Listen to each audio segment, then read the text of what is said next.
অস্ট্রেলিয়ার এক জঙ্গলের রাস্তায় এই লোকটা একটা ক্যাঙ্গারুর বাচ্চা খুঁজে পায়। আশেপাশে কোনো ক্যাঙ্গারু বা কোনো কিছুকে না দেখে সে বাচ্চাটাকে বাড়ি নিয়ে আসে। তবে বাচ্চাটার তখনও চোখ ফোটেনি, তাই সে বোতলে করে বাচ্চাটাকে দুধ খাওয়াতে শুরু করে। তবে একটা সময় বাচ্চাটার চোখ ফোটে এবং সে একটু বড় হয়ে ওঠে এবং তারপর থেকে ওই লোকটার ফ্যামিলিকে সে নিজের পরিবার মনে করতে শুরু করে। লোকটার মেয়ে যখন একটা ঝুলি নিয়ে ক্যাঙ্গারুটার কাছে যেত, তখন ক্যাঙ্গারুটা সেই ঝুলিটাকে তার মায়ের খোদল মনে করে তার মধ্যে ঢুকে পড়তো। লোকটা যখন রান্না করতে যেত, তখন ক্যাঙ্গারুটাও তার পিছনে পিছনে চলে যেত।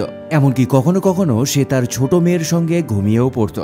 লোকটা ক্যাঙ্গারুটাকে তার বাড়ির পিছনের পার্কে দোলনা দোলানোর জন্য নিয়ে যেত। ক্যাঙ্গারুটা এবং ওই লোকটা দুজনেই মেনে নিয়েছিল যে তারা একে অপরের পরিবারের অংশ।